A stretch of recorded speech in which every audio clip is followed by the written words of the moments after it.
तेरा मसनद नाज़ो है अर्श बरी, तेरा मोहर मेरा है रूह अमी,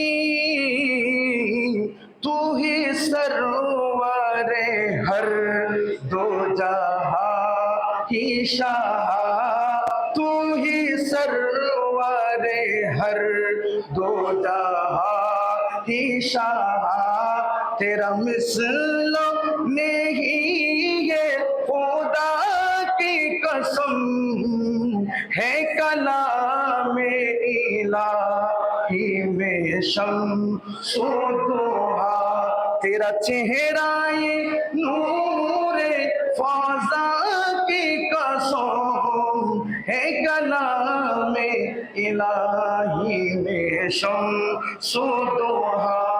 सलात दुनिया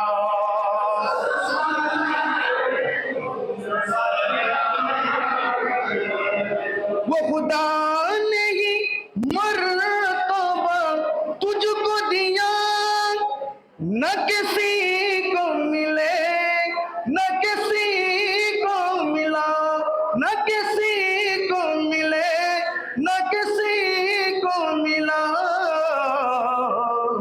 के कलाम मजीद देना खाहिशा, के कलाम मजीद देना खाहिशा, तेरा शहरो कलामो बाका की कसम, है कलाम इलाही में शम्सो दुहा, है कलाम इलाही में शम्सो दुहा।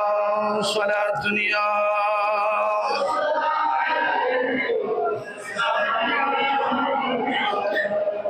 এইরকম প্রেমময় নাতে রাসূল, রাসূলের ইশক মুহাব্বতের মাধ্যমে ঈমানের শিক্ষা দিয়ে গেলেন আমার আলা হযরত যুগ শ্রেষ্ঠ মুজাদ্দিদ ইমামে ইশক মুহাব্বত আহমদ রেজা খাঁ ফয়জলে বেরলভী রাহমাতুল্লাহ আলাইহি। উচ্চ আওয়াজে বলি সুবহানাল্লাহ।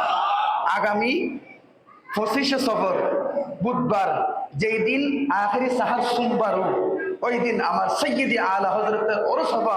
প্রত্যেকে বলে আলহামদুলিল্লাহ। আমাদেরকে সুন্নিদেরকে ঋণী করে গেছেন সুবহানাল্লাহ।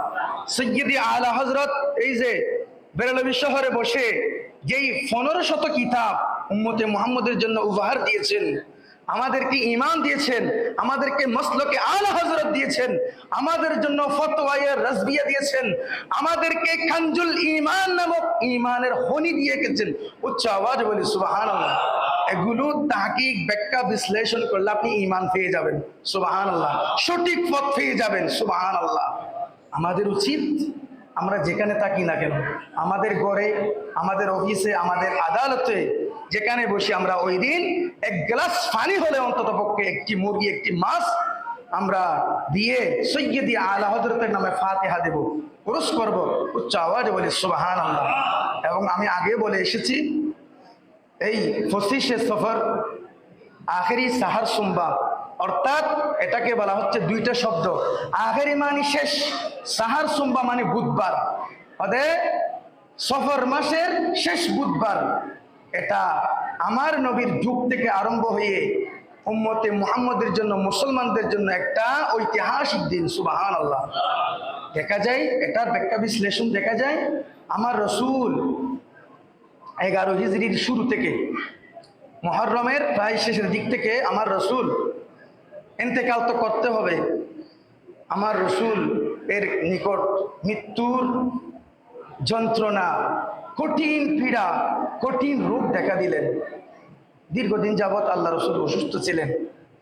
দীর্ঘদিন যাবৎ অসুস্থতা বোধ করে এই আখেরি সাহার সোমবার দিন, সফর মাসের শেষ বুধবারে এসে আল্লাহ রসুল আল্লাহর পক্ষ থেকে হঠাৎ সুস্থতা হইলেন সুবহানাল্লাহ। হঠাৎ সুস্থতা অনুভব করলেন। আল্লাহ রসুল গোসল করলেন, আল্লাহ রসুল গোসল করলেন। সুস্থতা হয়ে আমার রাসূলের নাতি হাসনাইনি কারিমাইন মা ফাতেমাকে নিয়ে সবাইকে নিয়ে খাবার গ্রহণ করলেন, সুবহানাল্লাহ। আবার মসজিদে নববীতে গিয়ে নামাজ আদায় করলেন, সুবহানাল্লাহ। সাহাবায়ে কেরাম এই দিনটা দেখে এত উৎফুল্ল হলেন, এত খুশি হলেন, আমার নবীকে আবার নামাজে পেয়ে, আমার নবীকে সুন্দরভাবে দেখে, হাস্যমুখে দেখে এত খুশি হলেন। সৈয়দনা সিদ্দিক আকবর, ফারুক আজম, উসমান গনি, হযরত আলী রাদিয়াল্লাহু তাআলা আনহু থেকে আরম্ভ করে অনেক সাহাবীরা তাদের পক্ষ থেকে শত শত হাজার হাজার দিরহাম সদকা করলেন, সুবহানাল্লাহ। আমার নবীকে সুস্থতা দেখে হাজার হাজার দিরহাম সদকা করলেন, এতিম মিসকিনদেরকে খাওয়ালেন, নিজেরাই খুশি হলেন, সবার মুখ উজ্জ্বল হলো। এই দিন হচ্ছে আখিরি সাহার সুম্বা। এটা অত্যন্ত সুন্দরভাবে গম্ভীর্যের সহিত এটা আদায় করে আসতেছে। তো এটা নিয়ে অনেকের দ্বিমত থাকলেও, কোন দিন না কোন দিন দ্বিমত থাকলেও, কিন্তু এটা নিয়ে যে এটা আয়াতে সালাম দিয়ে, আয়াতে সালাম পানিতে ভিজিয়ে পানি খেলে রোগ মুক্তি হবে না, এটা নিয়ে কারো দ্বিমত নাই। যে ইন্নাল্লাহা ইউমসিকুস সামাওয়াতি ওয়াল আরদি আয়াতে কারিমা আছে, একটা কোরআনে কারিমের নকশা আছে, এটা পানির মধ্যে ভিজিয়ে গোসল